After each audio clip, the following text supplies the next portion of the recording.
nation Fúlàní nation ni a ò ṣe mọ́ Yorùbá nation ni àwa ò fẹ́. One nation Fúlàní nation ni a ò ṣe mọ́ Yorùbá nation ni àwa ò fẹ́. One nation fọ́wọ́ náà ìyẹn àwa ò ṣe mọ́ èyí tán fi one nation rẹwà jẹ́ ó tó gẹ́. One nation Fúlàní nation ni a ò ṣe mọ́ Yorùbá nation ni àwa ò fẹ́. A ti bá wọn ṣe one nation fọ́gọ́ta ọdún ṣe ni wọ́n ń fà wá sẹ́yìn àwa ò ṣe mọ́. One nation Fúlàní nation ni a ò ṣe mọ́ Yorùbá nation ni àwa ò fẹ́. Ológo ń bọ́ ló forin asọ́dọ̀ ló fo ológo ni Yorùbá a ò bófo ṣe mọ́. One nation Fúlàní nation ni a ò ṣe mọ́ Yorùbá nation ni àwa ò fẹ́. Bá o mọ bí a ń rè a mọ bí a ti wá èyí a ṣe one nation tó ká padà sílé. One nation Fúlàní nation ni a ò ṣe mọ́ Yorùbá nation ni àwa ò fẹ́.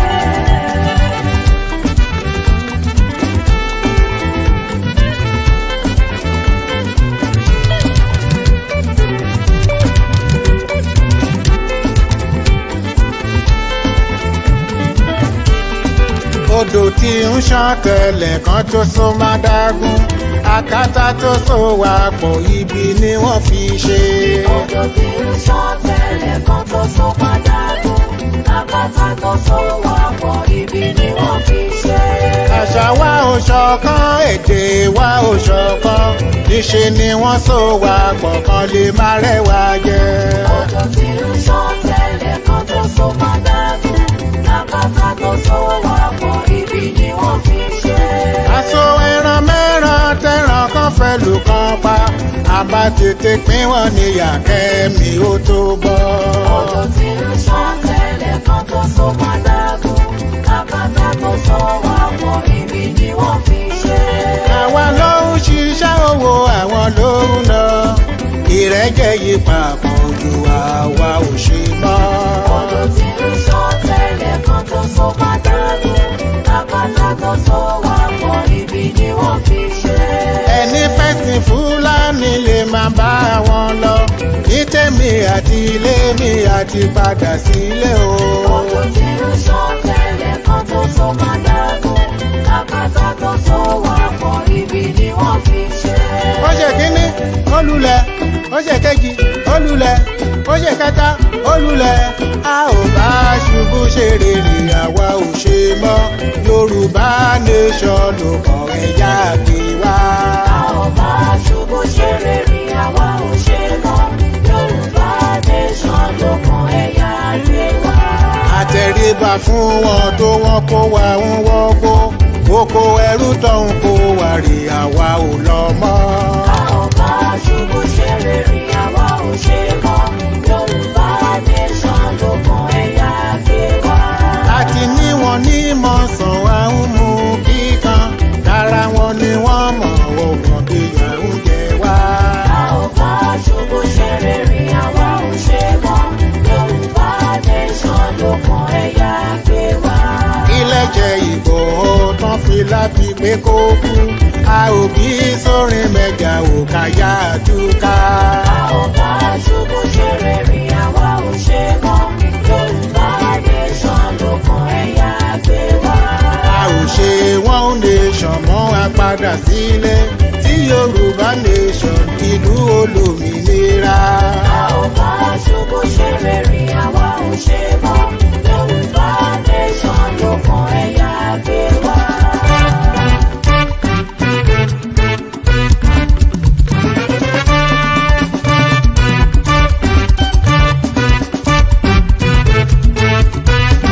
Yorùbá nation ni àwọn kan ń takò èpè àólẹ̀ níjà wọn ni mélèé sọ tẹ́ bá dẹrù Fúlàní ẹ ti dáràn wọ́n á pa kísà sí gbogbo yín o.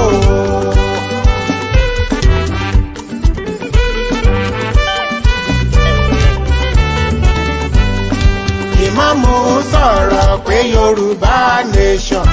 Àfáà ń sọ̀rọ̀ pé Yorùbá nation. Ẹlẹ́sìn mìíràn kígbe Yorùbá nation. Àwọn aṣáájú Kristẹni kan dákẹ́ rọ́rọ́. Torí Fúlàní ò pànìyàn lójú wọn rí. Bí Fúlàní bá gbalẹ̀ yìí o ẹ orógo. Ẹ rántí Afghanistan pẹ̀lú Turkey. Wọ́n á gba Bíbélì lọ́wọ́ yín o.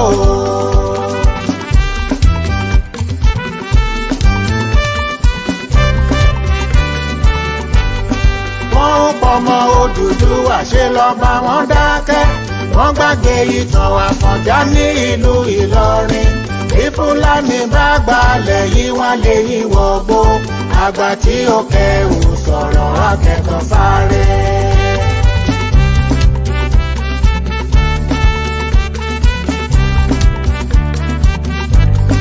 Ó jẹ́ kí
gbogbo ẹ̀yin ojúlówó ọmọ Yorùbá, mo kí yín nílé o, mo kí yín lọ́kùnrin lọ́kùnrin, lóbìnrin lóbìnrin, lọ́mọdé lágbà, mo kí yín Omoluka yín rè lẹ́ẹ̀kan sí. Mo kí ẹ̀yin bàbá mi pátápátá, gbogbo ẹ̀yin olólùfẹ́ mi nílé lóko lẹ́yìn odi, l'Amẹ́ríkà, ní Canada, ní gbogbo Southern America, ní pátápátá, mo kí gbogbo yín. Mo wá lọ sí Europe, mo kí gbogbo ẹ̀yin bàbá àti màmá t'Omoluka níbẹ̀, mo kí gbogbo yín pé ẹ kú dédé àsìkò yìí. Mo kí ẹ̀yin màmá mi láti UK, mo kí yín ní Ireland, mo kí yín ní Germany, mo kí yín ní Turkey, mo kí yín ní Italy, mo kí yín ní France, mo kí yín ní Spain, mo kí yín ní Bangladesh, mo kí yín ní gbogbo orílẹ̀-èdè tó wà ní Europe. Mo kí yín ẹ̀yin màmá tí mo ní, àtẹ̀yin bàbá, àtẹ̀yin ẹ̀gbọ́n àbúrò tí mo ní níbẹ̀ gbogbo. Mo kí gbogbo yín pé ẹ kú dédé àsìkò yìí, ẹ kú lé. Mo tún kí ẹ̀yin tí a tẹ́ wà ní orílẹ̀ tẹ́ wà ní ìpínlẹ̀ Asia, ìbá ṣe Russia ló wà, ìbá ṣe China, ìbá ṣe India, ìbá ṣe Japan, ìbá ṣe Turkmenistan, ìbá ṣe Uzbekistan, ìbá ṣe Ukraine, ìbá ṣe Zakastan, orílẹ̀ yóò wù kó jẹ́. Mo kí gbogbo yín ẹ̀yin màmá mi bàbá mi tẹ́ wà ńbẹ̀ tẹ́ máa ń pè mí, àtẹ̀yin ọ̀rẹ́ wa tẹ́ wà ńbẹ̀ wípé ẹ kú dédé àsìkò yìí. Mo kí ẹ̀yin tí a o tẹ́ wá wà lórí ilẹ̀ Áfíríkà mi, mo kí yín o. Ṣé Eastern Africa lẹ ti ń pè wá ni, tàbí Southern Africa, tàbí West Africa, tàbí Northern Africa? Mo kí gbogbo yín pátápátá, ẹ̀yin ti Egypt, ẹ̀yin ti Morocco, ẹ̀yin ti Liberia, ẹ̀yin ti Ethiopia, ẹ̀yin ti Kenya, Nairobi, ẹ̀yin ti Uganda, ẹ̀yin ti South Africa, ẹ̀yin ti Swaziland, ẹ̀yin ti Mozambique, ẹ̀yin ti Burundi, ẹ̀yin ti Tanganyika, gbogbo yín pátápátá tó fi wá sí West Africa nísàlẹ̀ ń bí. Gbogbo yín ó bẹ̀rẹ̀ láti Cameroon yẹn lọ tó fi wọ Nàìjíríà fúnra rẹ̀, tó fi dé Ghana, Togo, Lomé, gbogbo ẹ̀ pátápátá tó fi wọ Senegal. Gbogbo yín ni mo kí pé ẹ kú dédé àsìkò yìí, Omoluka yín lè o. Ẹ wá ṣe ìrànlọ́wọ́ ńlá kan fún mi. Tí a bá rán ni níṣẹ́, ó yẹ ká fàbọ̀ jẹ́ ẹni tó rán ni níṣẹ́ pé iṣẹ́ tẹ́ rán wa o, bá a ṣe jẹ rèé o. Ní nǹkan bí ọ̀sẹ̀ kan sẹ́yìn, mo wá sunkún mọ́ yín níbi pé ẹ gbà wá o. Nǹkan báyìí là ń kojú o. Àwọn nǹkan tá a nílò, tá a fẹ́ máa gbé fún àwọn èèyàn wa kó rí, kó lè mọ ìyà tó ń jẹ wá, ká máa ṣí wọn létí, mo wá pariwo pé ọ̀nà tá a lè tún fi ṣe tá a bá ṣe rálì wa jáde òun ni pé ká ní projector. Ẹ jọ̀ọ́ mo bẹ̀ yín ẹ bá mi pín ètò yìí torí pé ẹ̀yin lẹ gbéṣẹ́ rán mi.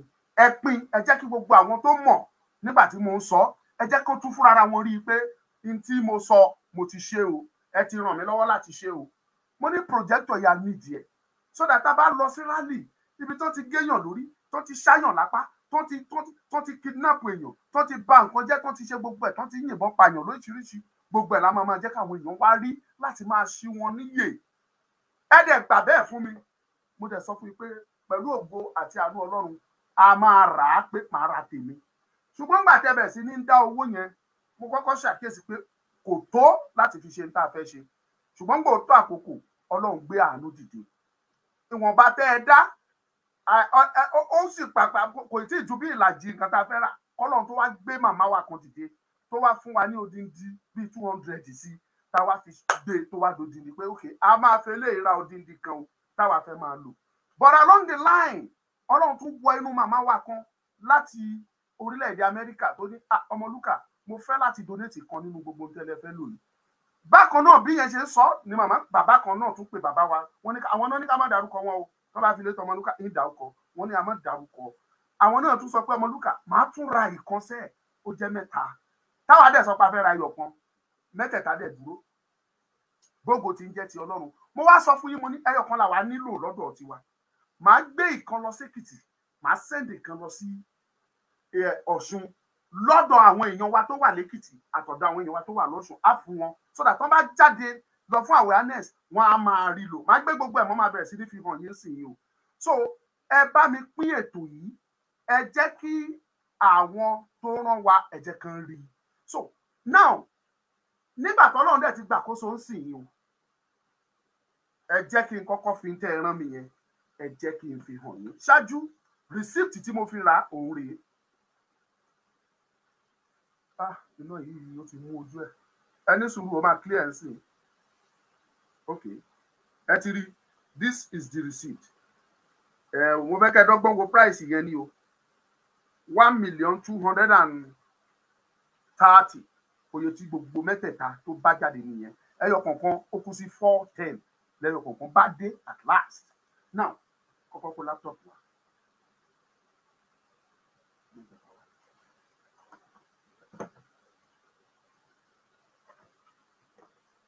So nípa oore ọ̀fẹ́ àti àánú Ọlọ́run mo sọ fún yín mo ní nǹkan 3 la fẹ́ rà tó fẹ́ ṣiṣẹ́ papọ̀. Àkọ́kọ́ ni projector, ìkejì ni screen yẹn tá ti máa wò, ìkẹta ni laptop tá máa download gbogbo kinní wọ̀nyẹn sí tá máa connect projector mọ́. So laptop 3 yẹn òun nìyí o àti ra 3 òun rèé. Ẹ bá mi pín o ẹ ṣàánú Omoluka o òun rèé. Àkọ́kọ́ rèé Core i3 ẹ̀yin tẹ́ bá mọ kọ̀ǹpútà dáadáa tẹ́ mọ laptop dáadáa tẹ́ mọ nípa ICT ẹ mọ capacity laptop tààrà Core i3 lára o lówó Core i5. So ìkejì rèé òun rèé so ìkẹta ẹ̀ òun ni 3 tààrà ní laptop nìyẹn. So kò ní sí pé bóyá ẹni tá a bá sẹ́ndì projector sí àlòhùn ní laptop tó ń fẹ́ fi lò gbogbo nǹkan tó yẹ kó wà níbẹ̀ ló pé kódà ká tó sẹ́ndì ẹ̀ sáwọn tá a fẹ́ sẹ́ndì ẹ̀ sí gbogbo kinní tá a sọ pé a fẹ́ lò wọ́n yẹn gbogbo ẹ̀ ní máa gbé ẹnjìníà wa tán bá wa lóògùn ẹ̀ sínú sísítẹ́ẹ̀mù yẹn pátápátá tí wọ́n ní pé kán débẹ̀ kán kọ̀nẹ́ẹ̀tì ẹ̀ kán dẹ̀ máa iṣẹ́ dẹ̀ máa lọ. Ó yá gbé àwọn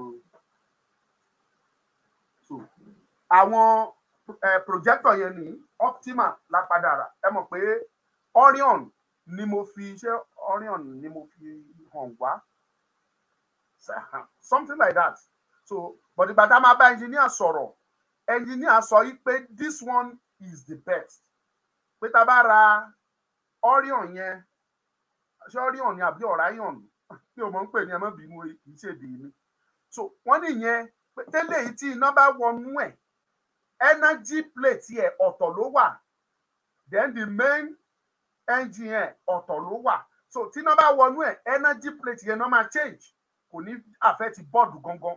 So but the other one tí mo fi hàn yín yẹn wọ́n ní wọ́n ṣe òun àti energy àti bọ́ọ̀dù ẹ̀ wọ́n ṣe papọ̀ ni. So tí iná bá wọnú ẹ̀ gbogbo ẹ̀ pápátá condemn ni àfi tí wọ́n bá máa change bọ́ọ̀dù ẹ̀ but this one is not like that. This is the first one. Yeah, the second.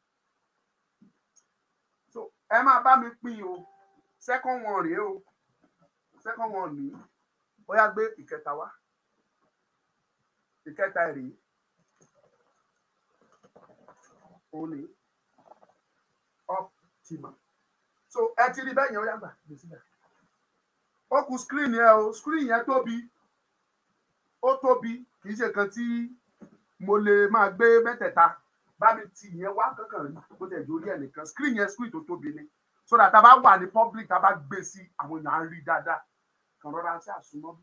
So ẹ ti rí open is 72 inches ní screen yẹn open gan o. Ẹ ti rí ẹ bá ti rí orúkọ tán kọ síbẹ̀ ti rí projector screen. So open kì í ṣe kan tí mo lè máa gbé mẹ́ta náà látún get.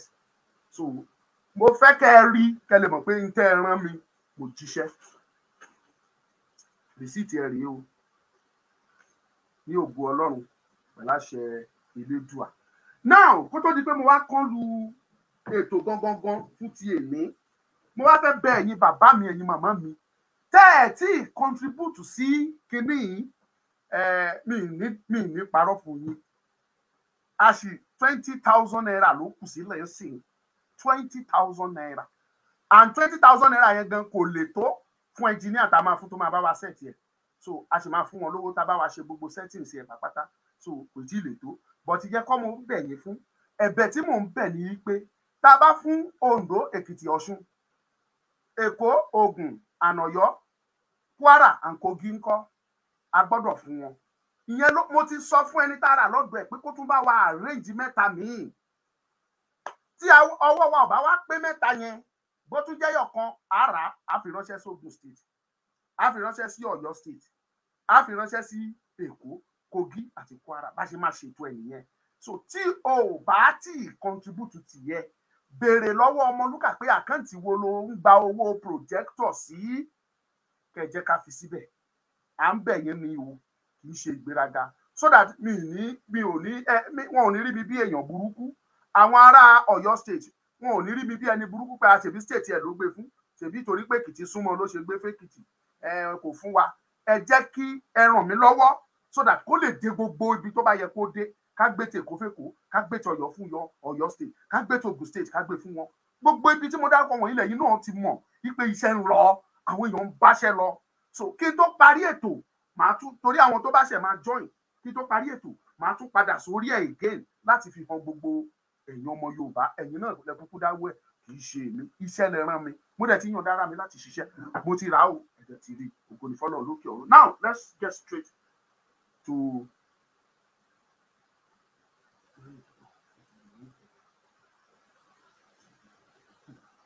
so pín ètò lẹ́ni kí ló ṣẹlẹ̀, ṣé ẹ wá ní àbí ẹ wá lẹ́ni àbí kí ni kí ṣẹlẹ̀. Màámi Dọlápọ̀ Ọ̀rúnmọlúyì, no problem, I will send the account to you. Àkáǹtì projector ọ̀tọ̀ ní gàbádáyà mo ti sọ fún yín. Anything tó bá jọmọ́ pé a fẹ́ ra nǹkan fún Yorùbá nation, àkáǹtì tí mò ń lò fún ọ̀tọ̀ ní. Ẹ̀yin tẹ́ bá ní dání Union Bank account ní Union Bank account tó bí ẹ orúkọ mi òun ni wọ́n fi sí. Tẹ́ ẹ bá ní ẹ fi síbẹ̀, tẹ́ ẹ bá ní ẹ send message sí mi pé kí n fún yín, màá fún yín lọ́wọ́ kan. So àti ra ti state mẹ́ta bẹ́ẹ̀ yẹn, ó kù state bíi 4 àbí 5 sílẹ̀ káàtì ra ti wọn. A dẹ̀ gbọ́dọ̀ rà kọ́mọlúkà má bàa gbà sọnù. Wọ́n ní ṣe bá rí program àgbọ̀, ó rà fún Èkìtì, ó rà fún Ọ̀ṣun torí pé wọ́n jọ̀dọ̀ ẹ̀ ní kò fún àwa. Ẹ má jòrí bẹ́ẹ̀ mọ ọmọ Yorùbá. Yorùbá very sensitive. Okay, that is great. Àwa náà máa lọ join wọn sí láìpẹ́ láì jìnnà. Lágbára náà a máa darapọ̀ mọ́ wọn màmá wa ní TV. Lórí program yẹn, I am supposed to be one of the moderator níbẹ̀.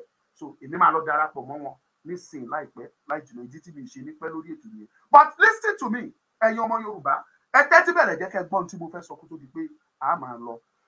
Àwọn Afẹ́nifẹ́re ni mo torí ẹ̀ tí mo ti fẹ́ sọ̀rọ̀ lénìí. Bó ti ẹ̀ jẹ́ pé ẹ̀yin èèyàn wa ẹ̀ ń sọ̀rọ̀, ẹni ká má sọ̀rọ̀ lórí wọn, ká gbàgbé wọn, distraction whatever. Ẹ ǹlẹ́ o ẹ̀yin Afẹ́nifẹ́re, mo ní béèrè lọ́wọ́ gbogbo yín o. Ẹ béèrè lọ́wọ́ ara yín, ṣé Afẹ́nifẹ́re ni yín lótìtọ́ àbá Afẹ́nifẹ́bi? ẹ bèrè ìbéèrè lọ́wọ́ ara yín o ṣáfẹ́nifẹ́re ní gbogbo yín tàbá Afẹ́nifẹ́ bí tó bá bèrè lọ́wọ́ mi màá sọ pé Afẹ́nifẹ́ bí Afẹ́nifẹ́ ikú ní gbogbo ẹ̀yin Afẹ́nifẹ́ pera yín láfẹ́nifẹ́re. ẹ kò tó bá sọ pé ó jọ mí lójú màá sọ pé ó jọ mí lójú díẹ̀ ṣùgbọ́n lọ́nà kejì náà kò jọ mí lójú. ìdí ni wípé kò sí kankan nínú yín tẹ́ fẹ́ ká là, kò sí kankan nínú yín tẹ́ fẹ́ ká yó, kò sí kankan nínú yín tẹ́ fẹ́ ká ṣoríire.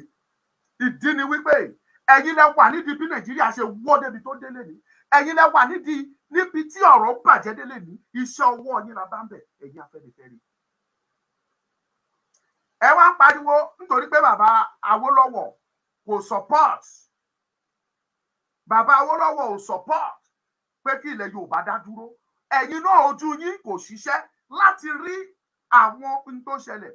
tí ẹ bá mọ̀ àṣìṣe tí ẹ̀yin ṣe tí bàbá Awólọ́wọ̀ ò mọ̀, ìyàtọ̀ tó wà láàrin ẹ̀yin àti bàbá Awólọ́wọ̀ ni wípé nígbà bàbá Awólọ́wọ̀ ò dàgbà tó bẹ́yìn tẹ́ wà nínú Afẹ́nifẹ́re léde tẹ́ ṣe dàgbà.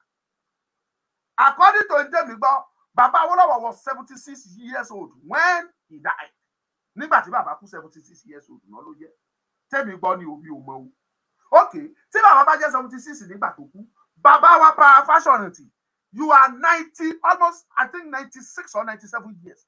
bàbá Ayọ̀ Fáṣọ̀rántì, Reuben Fáṣọ̀rántì rather, 96 years old, and yet bàbá àwọn ọmọ yín àwọn associate yín wọn ò dìmọ̀ ẹ̀fí tí kan sọ fún yín tàbí kẹ́yìn fúnra yín rò jinlẹ̀ yìí pé ó tọ́ ó yẹ kẹ́ ẹ sòtítọ́ sílẹ̀ kẹ́ ẹ tó dágbére láyé.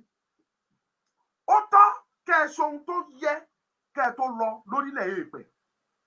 bàbá Fáṣọ̀rántì dó àmọ̀ pé ti step down nínú iṣẹ́ Afẹ́nifẹ́re fún pa Reuben bàbá Ayọ̀ Adébánjọ. and the question ó lọ sọ̀rọ̀ bàbá Adébánjọ fúnra rẹ̀. ẹ̀yin tẹ́ ẹ jẹ́ jàǹkànjàǹkàn tẹ́mi mọ̀ nínú Afẹ́nifẹ́re lèmi ń sọ̀rọ̀ yìí fún. you are older than èjì Awólọ́wọ̀ nígbà tí Awólọ́wọ̀ kú. ó ṣeé ṣe káláwólọ́wọ̀ wà láyé kó tó di pé tó má ì tí ì kú lákòókò tó kú yẹn. there is possibility kí Awólọ́wọ̀ fúnra rẹ̀ kó ti fúnra rẹ̀ ṣàtúnṣe sórí ọ̀rọ̀ Yorùbá nation kó tó di pé dágbére fáyé. ṣùgbọ́n kò mọ̀ pé ọlọ́jọ́ máa dé. ó fi ń dá ìní dá ọ̀la ikú mu lọ. ẹ̀yin náà ẹ fi ń dá ìní ẹ fi ń dá ọ̀la. ẹ mọ̀ pé àwọn tó nílé àbíyín ni gbogbo ẹ̀yin bàbá wọ̀nyí. bàbá Ayọ̀ Adébánjọ, your age I want to believe you are more than 94 years. torí ìgbà tí mo gbọ́ èjì yín last mo gbọ́ 94. ó ṣeé ṣe kẹ́ ti ju 94 lọ by now. bàbá Ayọ̀ Adébánjọ kí lẹ fẹ́ ṣe gbogbo ilé ìdá. so gbogbo ìbàjẹ́ gbogbo ikú gbogbo marginalization gbogbo wàhálà ìfàsẹ́yìn tó ń bá ìran Yorùbá kò concern yín. all you concern about is one Nigeria. bàbá Ayọ̀ Adébánjọ ó ṣe ni láàánú fún yín. with your age èmi mọ̀ wípé ẹ lè pẹ́ kú. kí lọ́jọ́ orí kí lẹ ti fẹ́ lò láyé ẹ ti tán ẹ ti expired. you are going. tẹ bá tiẹ̀ ń gbàdúrà pé mi ní kí n kú ṣáájú yín torí pé mo sọ eléyìí tí mo sọ yìí kẹ wá sọ pé mi ní kí n kú ṣáájú yín. Ọlọ́run kan fúnra rẹ̀ mọ̀ pé ọmọ yín lẹ̀ ń bá sọ̀rọ̀ pé kó kú lójú yín. bẹ́ẹ̀ ni reality ni mo sọ fún yín. torí tí bá sọ bẹ́ẹ̀ ní pẹ́kú kì í ṣe èpè ni mò ń ṣẹ́ fún yín. you are old enough. kí lẹ̀ ń lé ẹ ti lọ́mọ ẹ lọ́mọ ọmọ ẹ lọ́mọ ọmọ ọmọ ẹ ti ní ìran ọmọ yín ti ń pẹ́ márùn-ún. bàbá kí lẹ tún wá láyé tẹ̀ tí àfẹ́ báyé gbogbo wa jẹ́ pátákẹ́ tó kú. Olúfàlàyé tó jẹ́ pàtì lára yín tó Olúfàlàyé ò bá ti wọ 90 I want to believe is 80 something years. bàbá Olúfàlàyé gbogbo yín ẹkọ ẹsùn ẹkọ rí síbi kan kò sí nínú yín tó dìbò ẹ títí pé something is wrong. ẹ jẹ́ ká jókòó ká pe àrùn àtọ̀dọ̀fínú wa ká tiẹ̀ ru ọ̀rọ̀ yìí ká sọ yìí pé káwa tiẹ̀ kẹ́kọ̀ọ́ rọrọ̀. bàbá Olúfàlàyé I believe that you are more than 80 years. Baba Seyinde Arúgbófà, you are more than 80. You are almost 86 or 87. Baba Arúgbófà. Kí ló dé? Àti gbogbo àwọn tẹ́jọ wà nínú Afẹ́nifẹ́re ewu. Gbogbo yín lónú yín tún funfun tó tẹ́tí tán. 80, 90 ní gbogbo yín. Ọjọ́ wo lẹ fẹ́ ṣe gbogbo eléyìí dá? But the most eléyìí tó bani lọ́kàn jẹ́ jù nínú ẹ̀. Ó mo ṣe ń béèrè lọ́wọ́ yín pé ẹ bira yín léèrè. Ask yourself this question. Ẹ béèrè lọ́wọ́ ara yín. Ó mo ṣe sọ fún yín wípé ṣáfẹ́nifẹ́re ni yín tàbí Afẹ́nifẹ́re. ẹ bẹ̀rẹ̀ lọ́wọ́ ara yín. Mo mú wá ní ṣókí fún yín ni mo ṣe ń bọ̀ wá analyze ẹ̀ lẹ́kùnrẹ́rẹ́ torí meeting tí mò ń lọ ni. If not, màá bá yín, màá podélẹ̀ kò sí ìdẹ́fẹ́ fún Omoluka kí lẹ fẹ́ fi mi ṣe. At worst kẹ́ mú ìwé wá kẹ́ ní ẹ sùn Omoluka ẹ gbé mi lọ court. And then lẹ́yìn yẹn tún kọ́ ọ̀kẹ́ tí ẹ ní ẹ̀yà ẹ lọ gbọ́ Omoluka ẹ gbowó lẹ̀ ẹ lọ gbé kẹ́yìn lọ́rùn. And then ṣé ìyẹn máa dá òtítọ́ dúró ni ẹ̀yin bàbá wọ̀nyí ẹ jókòó kẹrù àròjinlẹ̀ the killings in Yoruba land the marginalization gbogbo nǹkan tí Awólọ́wọ̀ fi àárọ̀ ẹ̀ ṣe gbogbo ẹ̀ ló ti parẹ́ nílẹ̀ Yorùbá lẹ́nu and yet ẹ̀rọ àròjinlẹ̀ débẹ̀ wọ́n bá máa sọ̀rọ̀ ẹ máa sọ pé ọmọlẹ́yìn Awólọ́wọ̀ ni gbogbo yín ń bọ́ lẹ́tí sọmọlẹ́yìn Awólọ́wọ̀ ẹ̀ ń sọmọlẹ́yìn Awólọ́wọ̀ ọmọlẹ́yìn èṣù ọmọlẹ́yìn Sátánì ni gbogbo yín ọmọlẹ́yìn now ẹ tiẹ̀ wá ṣe wá worst gbogbo yín ẹ tiẹ̀ rí kankan sọ ẹ wá sọ pé kán vote for Igbo ẹ tiẹ̀ ká tiẹ̀ wá gbọ́ pé ẹ tiẹ̀ wá support Yorùbá nation ẹ tún wá rán ọmọ Yorùbá tiẹ̀ sọ pé ẹ support ọmọ Yorùbá ẹ tún sọ pé support Igbo because Igbo ò ṣe rí àwọn ló tọ́ sí lóòótọ́ àtòdodo ẹ rí pé ẹ̀yin bàbá wọ̀nyí abatẹnijẹ́ ni yín látàyé dọ̀run tọ́lọ́run ò dẹ̀ lè gbà fún yín ẹ̀sìn ló máa gbẹ̀yìn gbogbo yín bẹ́ẹ̀ ni tí bá ní yín ní bàbá wọ́n lè yìnbọn pa yín tèmi náà bá gbérú ìgbésẹ̀ yẹn kọ́mọ mi náà yìnbọn pa mí kò sí wàhálà bẹ́ẹ̀ tí bá ní irú yín ní bàbá tàbí bàbá fúnra mi ni máa wá fún yín ní májèlé jẹ má pò fún yín ní kẹ́ gbé mu kẹ́ kú dànù kí bíbá gbé yín pé ẹ kú ikú ẹ̀ sí báwọn ọmọ yín ló gbé májèlé fún yín jẹ ráàd kò sí kan tẹ́nibọ́dì fẹ́ ṣe tí bá ní yín máa pọ́ìsì gbogbo yín ni torí ẹ ti ba yé ìrandé àwọn ọmọ tó ń bọ̀ jẹ́ kí àìmájì kẹ́yìn wọ̀nyí kẹ́ ẹ jókòó ẹ pera yín náà gbẹnusọ fún ìran Yorùbá tí wọ́n bá fẹ́ sọ pé Yorùbá tàbí kò ṣe Yorùbá ẹ̀yin náà máa pè ẹ lè kórajọ lọ́tún tàbí lósì kẹjọ bára yín sọ̀rọ̀ kẹ sọ eléyìí tó ń pè lókodoro ọ̀rọ̀ kẹ sọ ẹ wá ọ̀tún òsì ẹ jẹ́ ká jọ gbé ọ̀rọ̀ yìí yẹ̀wò ẹ jẹ́ ká jọ gbọ́rọ̀ yìí yẹ̀wò kẹjọ sọ ẹ wá bẹ̀rẹ̀ sí ẹ gbogbo yín wá ń pretend ẹ kọ́kọ́ pariwo restructure ìgbà tẹ́yìn tó dé stage àwa náà ti mọ ìpó nírọ́ ni yín lórí rí lọ́jọ́ tẹ pariwo àti mọ̀ ìpó nírọ́ ni yín náà a mọ̀ pé you are all liars nígbà tó dé stage kan change Ifá yín pohùn dà Ifá yín tó sọ pàdé gún tẹ́lẹ̀ kíá ló dàdé ògún ẹ bẹ̀rẹ̀ sí ní pariwo pé kán support Obi ọmọ Igbo mi ò ní I don't have any issue with ọmọ Igbo tó bá fẹ́ jẹ president mi ò ní issue pẹ̀lú ọmọ Fúlàní tó bá fẹ́ jẹ president mi ò ní issue pẹ̀lú ọmọ Yorùbá tó bá fẹ́ jẹ president issue tí mo ní ojú wípé kò yẹ kí Nàìjíríà ó exist mọ́ with many reasons tá a bá ti ẹ̀rọ reason ìpànìyàn the genocide the killings the marginalization tó ń ṣẹlẹ̀ ní ilẹ̀ Yorùbá tá a bá torí ìyẹn sọ pé a fẹ́ pín are we not ṣe amalgamation tó ṣe fún wa for 100 years ṣé kò tí expire ni kò tí tó ká lọ ni ṣé a deserve láti jókòó láti renegotiate or bóyá a fẹ́ agree láti re-amalgamate or re-amalgamate mọ́ ọ̀yẹ́ mo bẹ́ẹ̀ ṣe ń pè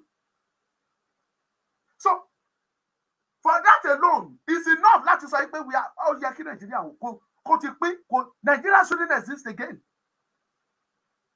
but that ẹ wàá mú yẹn kúrò ẹ rí òtítọ́ nínú gbogbo wàhálà tó ń ṣẹlẹ̀ nílẹ̀ Yorùbá nínú rògbòdìyàn tó ń ṣẹlẹ̀ nínú ilẹ̀ Yorùbá lójú ẹ̀mí yín gbogbo nǹkan tí ìran Yorùbá ní ẹ lọ sí bọ́dà wa àwọn ọmọ àjèjì lẹ́ máa bá tán kún gbogbo ibẹ̀ tó máa kó kòbókò àti wáyà àti nínà wọ́n máa kó bo àwọn ọmọ Yorùbá tó nílẹ̀ ilẹ̀ bàbá ńlá bàbá tiwa ẹ rí kọ̀ọ̀kan ṣe sí ẹ̀yin bàbá wọ̀nyí Ọlọ́run á bí yín o Ọlọ́run á bí yín o mo ní Ọlọ́run á bí gbogbo yín go to our seaport níbi tí Ọlọ́run fi jogún fún ìran Yorùbá ẹ lọ bẹ̀ ẹ lè rí ọmọ Yorùbá níbẹ̀ tọ́mọ Yorùbá bá wà ń bẹ̀ tó bá ta fèlèfèlè wọ́n gbé ní gbẹkúgbẹ ni tó bá gbé lọ wọ́n lè má gbúrò ẹ̀mọ́ títí ayérayé ilẹ̀ bàbá ńlá wa lójú ayé yín ẹ̀rí kankan ṣe sí ẹ̀rọ ayé yín lóde ẹ̀yin bàbá ẹ̀yin ọba yẹn jẹ́ yóò lẹ́yìn o yóò lẹ́yìn yóò máa lẹ́yìn ọ̀rọ̀ yìí yóò máa lẹ́yìn o àjàǹtí yẹlẹ ó ti ń lẹ́yìn fún yín báyìí bàbá ẹ̀rọ ayé yín lóde ẹ̀ tí ẹ̀ níyì mọ́ olóṣèlú ò pọ́n yín lé mọ́ ìjọ ò pọ́n yín lé mọ́ the society ò pọ́n yín lé mọ́ nítorí pé kí ni àgbà tó bá kọ̀ tí ò sòtítọ́ wọ́n lágbà tó kẹnu sọ̀rọ̀ akẹtàn sáré òun lọ̀rọ̀ tó wà lẹ́yìn ẹ̀rọ ayé yín with your age tó yẹ ká máa celebrate yín tẹ́ continue with this. Tẹ́ bá máa fi kú ẹ ní kú síbi táṣọ yín wà. I don't care. Káwọn ọmọ yín dìde kọ́ sùn mí now. Let them take me to court. I am fighting for my right. I am not. Ṣé bẹ́yìn lẹ sọ pé ẹ jẹ́ agbẹnusọ fún Afenifere? Àwọn bàbá láti yín náà sọ pé àwọn jágbẹ́ni. Ẹ̀yin ọmọ bàbá wọ̀nyí ni mò ń bá sọ̀rọ̀. Ẹ kóra yín jọ pé bí kò tó kẹ́ sùn mí.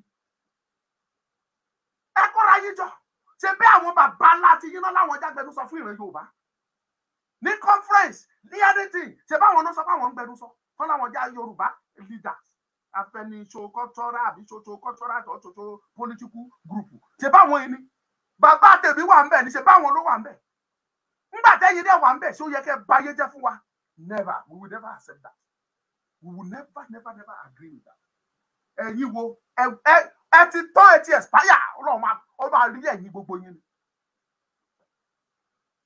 Ẹ wá pariwo kán dìbò fọmọ Ìgbò. Èmi ò wá solicit tàbí bẹ̀bẹ̀ or canvas or campaign ọmọ Yorùbá kankan o. Either o Tinubu tàbí kò Tinubu, o Sowore tàbí kò Sowore, or anybody from Yorùbá land. Mi ò wá solicit fún wọn. Ètè mi dúró lé lórí pé Nigeria ò lè exist mọ́. Yorùbá must be out of Nigeria totally. Tí bá jẹ́ pé ibi tẹ́ báyé jẹ́ dé ni tẹ́rù ń bà yín. Tó bá tiẹ̀ jẹ́ kan tẹ́lẹ̀ achieve ní ayé ìkẹ́ tó kú nìwọ̀n yẹn. Ọlọ́run mọ bó ṣe bá compensate yín. Tí àwọn ọmọ yín ìrandíran àwọn ọmọ yín gan tí orúkọ yín wọ́n á máa fi jẹun ni. Wọ́n á sọ pé ọmọ lágbájá ni. Wọ́n á ní ọmọ bàbá Fáṣọ̀rántì, ọmọ bàbá Ayọ̀ Adébánjọ, ọmọ tàmẹ̀dù àwọn tó jà fún òmìnira ìran Yorùbá. Ẹ ronú jinlẹ̀, ẹ pariwo wọn Nàìjíríà. Àtọ́jọ́ tí wọ́n Nàìjíríà ń tẹ́tí ṣe wọ́n Nàìjíríà. Kí ni àǹfààní tí Nàìjíríà ṣe fún yín? I am even asking you, èyí tẹ́ ẹ jẹ́ ọmọ àwọn bàbá wọ̀nyí. Ojú ò ti gbogbo yín, ẹ fọwọ́ ti ojú yín. Bàbá yín ó tẹ́ ẹni sílẹ̀ fún yín, ẹ̀yin náà tẹ́ ẹ sùn lé lórí until you get back to the ancient path. Ọ̀nà ìgbàanìjẹ́kọ̀ sílẹ̀ which is our old orílẹ̀-èdè Yorùbá. Tẹ́ ẹ bá jẹ́ ká padà síbẹ̀, kò sí àtúnṣe wo lẹ fẹ́ ṣe sí Nàìjíríà? Àtúnṣe wo lẹ fẹ́ ṣe sí Nàìjíríà? Ṣé Nàìjíríà tó ti finish, Nàìjíríà tó ti pàfà, Nàìjíríà tó ti tán, Nàìjíríà tó ti fọ́ sí wẹ́wẹ́? Ẹ wá pariwo ẹ ṣe glaglaglaglaglagla bàbá yín. Mo rí kan tó gbé bọ́ọ̀dù síta, ó gbé Tinubu sílẹ̀, wá gbé bọ́ọ̀dù ẹ̀ sí. Mo wá ń wo mo ní, look at this idiot. Yes, I called you idiot because you don't know where you are going. Oh, mọ bí tó ń lọ. Ojú ò ti gbogbo yín. Ẹ ríra yín. Wá pariwo ìwé kan tẹ̀ ó tún sọ pé kán dìbò fún ọmọ Ìgbò. Kájẹ wá sọ pé ọmọ Yorùbá lẹ́tẹ̀ tún sọ pé kán dìbò fún. Màá ní wẹ̀ àwọn bàbá yìí sì fẹ́ràn Yorùbá. Ẹ fẹ́ prove pé ẹ fẹ́ prove justice, ẹ fẹ́ ṣe òtítọ́. Ṣé lọ́rọ̀ tó wà lẹ́lẹ̀ ẹ fẹ́ prove òtítọ́? Tẹ́ ẹ bá tiẹ̀ ṣe jù yẹn lọ, ta ló sọ fún yín pé Nàìjíríà rẹ́dí àti gbé gọ́ọ̀mẹ̀ntì ọmọ Ìgbò? Ẹ̀yẹ jẹ́ tọ́ra yín jẹ ni. A sọ fún yín pé ìjọba tó wà Nàìjíríà kì í ṣe ìjọba tó tọ́. Ta ló sọ fún yín pé àwọn ọmọ Fúlàní, àwọn ọmọ Hausa, ta ló sọ fún yín pé wọ́n rẹ́dí àti gbéjọba fọ́mọ Ìgbò? Àwa dẹ̀ ń sọ fún yín pé irúkọ bẹ́ẹ̀ kò yẹ kó máa wáyé. Síbẹ̀síbẹ̀ sì dúró wọn Nàìjíríà must not face indivisible in this. Ẹ ráyé yín ta. Ẹ bá yàrá yín jẹ́ bá táwọn ọmọ yín jẹ́ pẹ̀lú. Ẹ̀rọ bá yé tèmi lẹ́fẹ́ bàjẹ́ ni ẹ̀ lè rí bàjẹ́. Because Ọlọ́run mi ti sọ pé màá gbà ẹsẹ̀ Omoluka and it's gbà mí, ó dẹ̀ máa gbà mí náà ni. Kí lẹ ṣe fẹ́ ṣe? From restructuring ẹ fò kúrò níbẹ̀. Yorùbá àwọn ọmọ ẹ tẹ̀ dúró ẹ̀yin bàbá wọ̀nyí. Ṣé ẹ̀gbọ́n tán sọ níta ni? Ẹ̀gbọ́n táwọn ọ̀dọ́ ń sọ níta ni?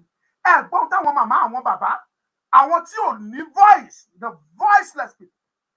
Ẹ̀gbọ́n ohun tí wọ́n ń ké ranranran nínú ilé ni. Ìpè Nàìjíríà ti tó kán pín kó díkàlùkù máa lọ. Ẹ gbọ́ ṣùgbọ́n ṣe bẹ́ẹ̀ ni bẹ́ẹ̀ gbọ́ torí ìjẹkújẹ tẹ fẹ́ jẹ. Ta ló mọ̀ bóyá òbí tún ti ru owó yẹn, ó tún ti ru dọ̀dọ̀ yẹn, tó ti pín. Bẹ́ẹ̀ bọ́ ṣe gbé wá ń bá Jonathan nìyẹn tẹ sọra yín di oníyẹ̀yẹ́. Kò sólóṣèlú tẹ̀tẹ̀ níyì lọ́wọ́ ẹ̀ mọ́. Kọ́lọ́ṣèlú kan tiẹ̀ dìde kó gbowó wá fún yín kẹ́ sọ pé rárá ẹ fẹ́. Kì í ṣàtẹ̀yìn. Bẹ́ẹ̀ rí ti bí ìkó, ẹdìyẹ sọ gbogbo kò sọná. Ẹ̀yin bàbá wọ̀nyí, ẹ fi any legacy sílẹ̀ táwa tá ń bọ̀ lẹ́yìn tá lè emulate lọ́dọ̀ yín. Never. Ẹ pé kó lọ, I don't bloody care who you are. Mi ò mọ bàbá lápò ẹnikẹ́ni nínú yín rí. Ẹ bọ́ mi, ẹ gàrí mi. Àìsàn tó pa bàbá tó bí mi tó bá jẹ́ pé ẹ tún ayé ṣe tẹ́ tún orílẹ̀-èdè ṣe kò yẹ kí bàbá mi kú at that age. ṣebí Nàìjíríà gọ́ọ̀mẹ̀ntì bàbá mi sìn for years nínú ogun Biafra tó jà kó tó di kó padà wálé. So yẹ kí bàbá tó bí mi ti kú lásìkò tó kú yẹn ni a mọ̀ pé ikú òdọjọ́ kò dóṣù ṣùgbọ́n àìsàn tó ṣe é wò ni ìbá ṣe wípé ẹ ṣe ayé dá ẹ ṣe ìlú dá débi tí èèyàn lè wọ̀ lásìkò kó tọ́jú ara ẹ̀. Ṣé gbogbo ayé ló lówó tó fẹ́ fi travel out ni? Ọlọ́run dẹ̀ mú ẹ̀yin síbi tẹ́ ẹ wà wọ̀nyí ẹ dẹ̀ báyé jẹ́ fún bàbá tó bí mi ẹ báyé jẹ́ fún bàbá mi ẹ tún báyé jẹ́ fún mi ẹ tún bẹ́ẹ̀ bá jẹ́ sílẹ̀ dàwọn ọmọ láyé o fábàdà.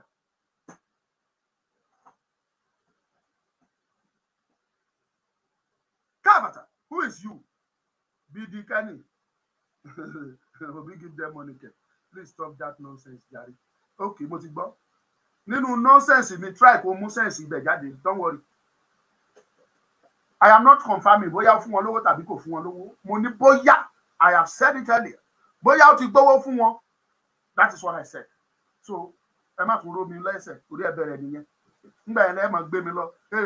Omoluka náà ti gbówó o. Ẹ ṣọ́ra o. Mi ò wojú uche o. I don't bloody care. Bàbá ń dá wa gbé dání rèé. This is the slogan, the logo. Yorùbá, ilẹ̀ olómìnira Yorùbá. Ní táwa ń fẹ́ nìyẹn. Ẹni kò lè ṣeé ṣe bàbá. Ó dẹ̀ á ṣeé ṣe o. Bọ̀tẹ́ kan wá ní jẹ́ńbẹ̀ mọ́ ni. Bóyá ìdí gan tó ṣe ń bí yín nínú nìyẹn tẹ́ ẹ ṣe kọ̀. In tó ṣe ń ká yín lára nìyẹn tẹ́ ẹ ṣe kọ̀. BD Kenny má jẹ́ kí n yọ ẹ ọmọ pé mi ò yọ̀yàn nínú program mi. I don't want to be rude. Please. What do you mean? Afenifere have always for restructuring. Why are they not shouting restructuring now? Why are they supporting the election? Kí ló dé tó dúró lórí ẹsẹ̀ wọn pé tẹ́ ẹ̀ bá restructure nígbà kan sí election lórí ilẹ̀ yìí? Ṣé ẹ̀yin fúnra yín kan ṣe ronú ṣá? Ẹ jọ̀ọ́ ẹ má jẹ́ kí bínú o. Mi ò bínú. Ẹ má mú mi bínú. Please. Kí ló dé?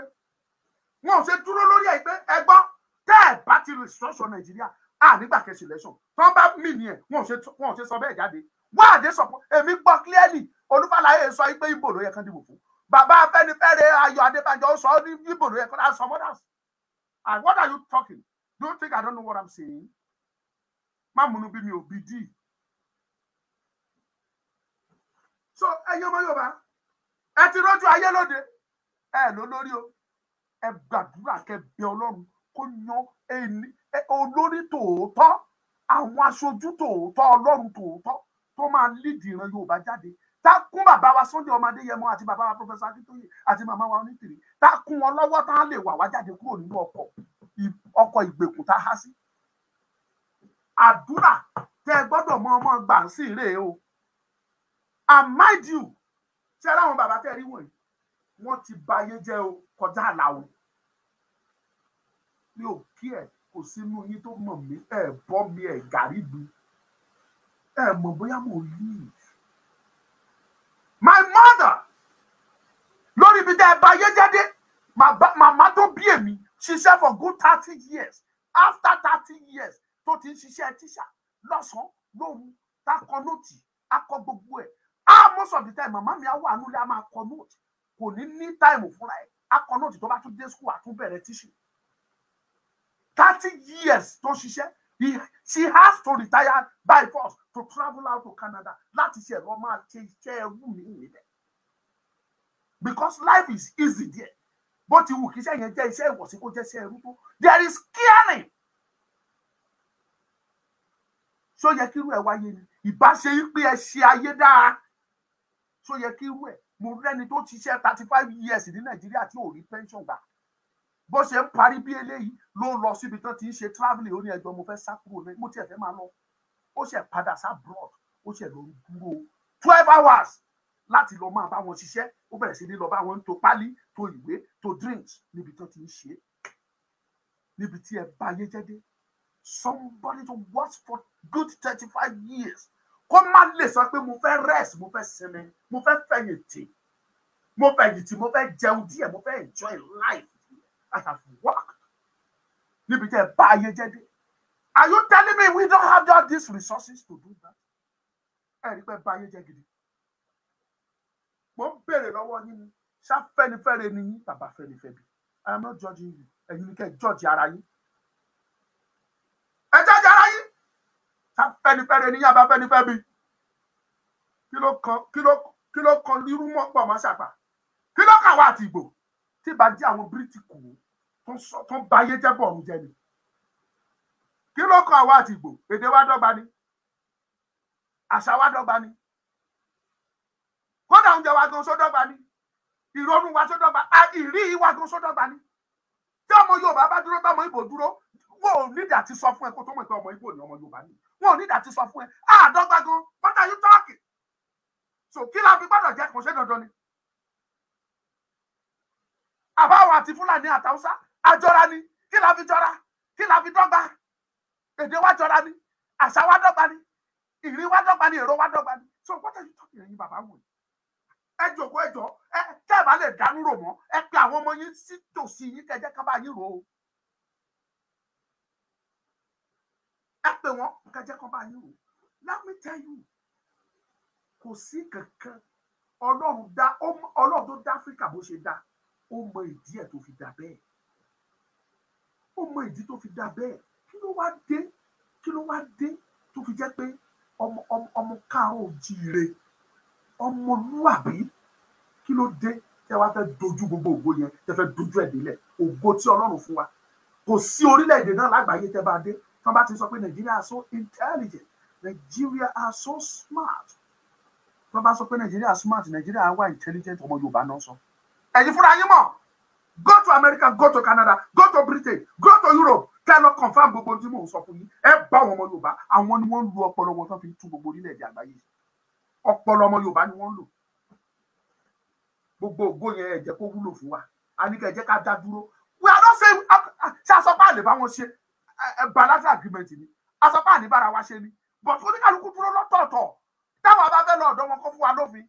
A ti mọ̀ pé tá a bá fẹ́ wọbẹ̀, ẹ ní mutí, ẹ ní lọ ṣọ́ọ̀ṣì, ẹ ní ṣe. Ó wù wọ́n ni ìwọ tó bá mọ̀ kó tẹ́ ẹ lọ́rùn wá wọbẹ̀. Tó bá ń gbàwẹ̀, o ò gbọ́dọ̀ kiri oúnjẹ, o ò gbọ́dọ̀ sọ̀rọ̀. Tó bá kírun tán ṣe Allahu Akbar, o gbọ́dọ̀ kúnlẹ̀ kó kírun níbi tó bá wà. Wá tó bá tẹ́ ẹ lọ́rùn wá lọ bẹ̀, wá gba visa wá lọ. Àwa náà dẹ̀ ló fi ti wá ń bí. Tó bá fẹ́ wá tó bá tẹ́ wọn lọ́rùn kan máa bọ̀. Dédé láfíà mọ̀ gánà yàn kárì. Kò sí wọn múyàn sí. Ọmọ Ìgbò tó bá fẹ́ wọlé Yorùbá, á gba visa. Tí òfin wa bá tẹ́ lọ́rùn, á tẹ̀lé, á gba visa agbébí. Tí ò bá tẹ́ lọ́rùn, á jòkó ẹ̀ sí ìlú ẹ̀ níbẹ̀. Ṣé wọ́n fagídí ṣe ni? Àwọn ọmọ Yorùbá tó ń kiri, tó ń lọ sí àwọn òkè òkun káàkiri, wọ́n ṣáà lófin lórílẹ̀-èdè wọ̀nyẹn, wọ́n dẹ̀ tẹ̀ lófin tó ń lò bẹ́ẹ̀. Kí ló dé, ṣé dandan ni ká wà papọ̀ ni? Ẹ ṣe jẹ́ kó oníkálukú wà láyé ara ẹ̀. Àwọn United Kingdom tó wà papọ̀ látọdún yìí fún ikú ń ṣiṣẹ́, wọn ò ti ń pariwo pé àwọn fẹ́ lọ ni. Kí queen tó kú ló ti gbẹ́sẹ̀ lé pé wọn ò ní lọ. But now that queen is dead, má guarantee yín pé Scotland, Wales, wọ́n á jáde àti Northern Ireland, wọ́n á jáde ní nínú United Kingdom. Kò ní sí tó jẹ́ UK mọ́, má guarantee yín ni. Ẹ lọ́kọ́. Wọ́n máa tẹ́kẹ́lẹ́ mọ́, wọ́n make sure wọ́n jáde because ilé ìtàn gbé síbẹ̀ yẹn dígẹ̀rẹ́ nǹkan ni tí ò lẹ́nu. The Scotland wọ́n jáde, Wales wọ́n jáde, Ireland wọ́n jáde, má guarantee yín. Ẹ lọ́kọ́. Oníkálukú àṣẹ tiẹ̀ lọ́tọ̀ọ̀tọ̀ ni. Àwa pariwo níbí ẹ fẹ́ máa sókun, ẹ sọ pé kí la sọ bẹ́ẹ̀ sí. Bàbá ẹ sùn, ẹ ronú kẹ́ tó kú, ẹ ronú díẹ̀ kẹ́ táyé ṣe. Tẹ́ bá lọ káwọn ọmọ yín kan lè rí bìrì sí. Tẹ́ ẹ bá kú, àwọn ọmọ yín ò ní rí bìrì sí ní orí ilẹ̀ yìí. Reality lẹ gbọ́ yẹn. Bàbá Awólọ́wọ̀ láwa fúnra wa la máa ja ìjà yìí, and it is fact and truth. We are fighting it. A sì ń fight ẹ ní fight ọmọlúwàbí ni o. Ẹ mọ̀ mí. I don't accuse anybody. I don't insult anybody. Mi ò bá yàn jà, but mi ò expect ẹ̀yin bàbá wọn pẹ̀lú ọjọ́ orí yín kẹ́sì máa bẹ̀rù ikú kan tàbí kẹ́ máa bẹ̀rù pé ẹnìkan máa ti ìmọ́lẹ̀, ẹnìkan máa fi yàpọ̀ jẹ yín, ẹnìkan máa fi ibi kan pa yín pẹ̀lú ibi tọ́jọ́ orí yín dé. Sálárì ajẹmúnimúni pẹ̀kọ́rọ́ kẹ́ sàkátà pàrálà sí tó àbí báwọn ṣe pé wọ́n ni kẹ́ sọ gbà kẹ́jẹ́ kọ́ mọ̀ pé this is your stand. Ayé ọjọ́ ìwà ṣeéṣe lójú yín tàbí kò ṣeéṣe lójú yín, gbogbo àgbáńlá ayé, gbogbo ọmọ Yorùbá jákèjádò àgbáyé lámọ̀. Kọ́dà àwọn tó ti bí wọ́n gbọ́ nínú ìtàn pé àwọn kan já Afẹ́nifẹ́re wọ́n announce pé àwọn fẹ́ kí Yorùbá dá dúró wọ́n á máa sọ nínú ìtàn fáwọn ọmọ tó ń tí ì bí ẹ rò náà àwọn bàbá wọ̀nyí please now for God's sake ẹ rò that is my message for you tó bá wù yẹn take care tó bá dẹ̀ wù yẹn má take care na your cup of tea mo ti sọ fún mi so ẹ tó bá wù kó gbọ́ ẹ tó bá dẹ̀ wù kó má gbọ́ that's good thank you mo ń bọ̀ o.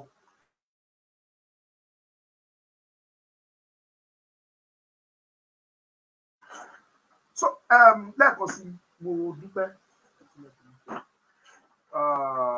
lágbára Ọlọ́run mo fẹ́ appreciate gbogbo ẹ̀yin ọmọ Yorùbá lẹ́ẹ̀kan sí fún àǹfààní tí ẹ fún mi mo bẹ̀ yín nìkan bí ọ̀sẹ̀ tó kọjá pé a fẹ́ ra projector ká máa fi àwọn ìwà pálapàla ìwà burúkú tí àwọn aráabí kan fi ń ṣe wá bọ́n ṣe géèyàn ló bọ́n ṣe ká lè máa show wọn àtàwọn lectures lóríṣiríṣi táwọn èèyàn wá ń ṣe èyí tí Dr. Aliu ṣe èyí tí Ọláyọmí Kóìkí ṣe èyí tí màmá wa Onítìrí ṣe èyí tí Omoluka fúnra ẹ̀ gan sọ bíbí ìtẹ́ ẹ̀mọ́ ń sọ ká kó gbogbo ẹ̀ káwọn èèyàn máa gbọ́ bí wọ́n ti ń gé àwọn èèyàn wa lórí ká máa fi ṣí wọn létí kán fúnra wọn fojú wọn rí ìdí tá a ṣe ń pariwo pa gbọ́dọ̀ lọ mo bẹ̀ wá Ọlọ́run dẹ̀ wá gbé àánú ẹ̀ dìde bẹ́ẹ̀ ṣe dá owó òun àrówó dá ra ẹyọ kan ṣùgbọ́n àwọn bàbá wa kan láti Amẹ́ríkà wọ́n san owó kan fún wa màmá wa kan náà Amẹ́ríkà làwọn náà wà àwọn náà sẹ́ẹ̀dì owó kan fún wa àwa ṣa gbogbo ẹ̀ papọ̀ àfi ra mẹ́ta mo dẹ̀ ti ṣàlàyé fún yín pé mẹ́tẹ̀ẹ̀ta yẹn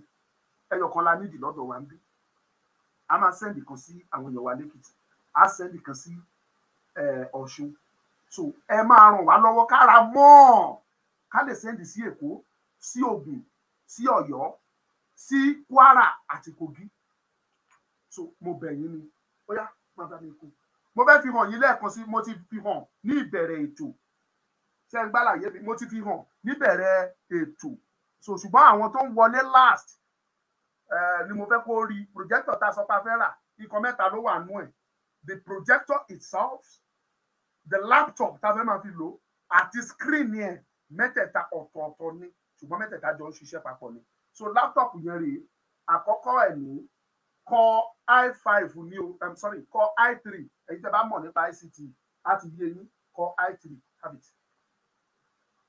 this is the second one so Core i3 náà ni ìkẹta ẹ̀ ní òun náà Core i3 náà ni Pentium lélẹ́yìí Pentium Core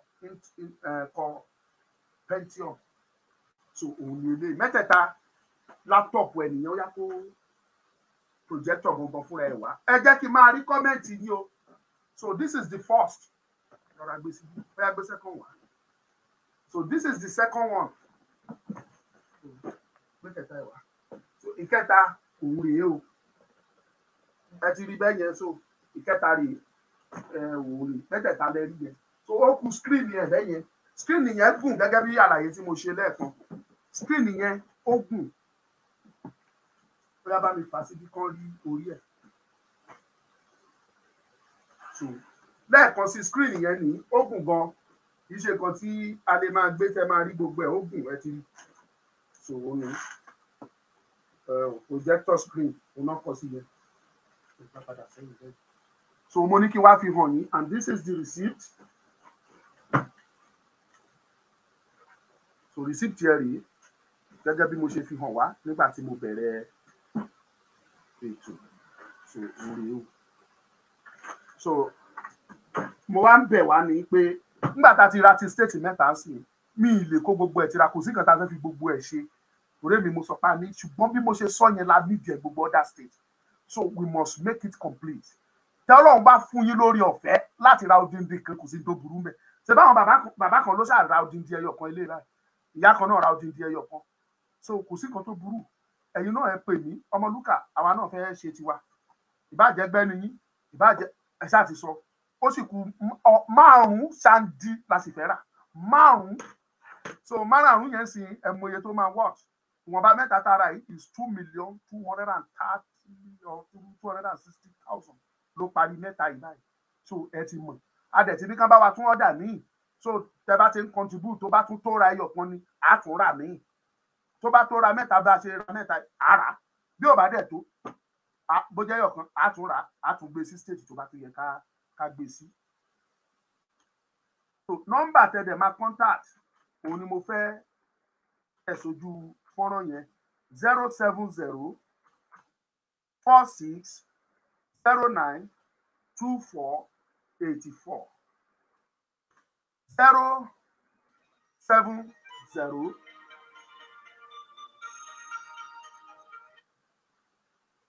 070 46 09 24 84 nọ́mbà tẹ́ ẹ máa contact nìyẹn.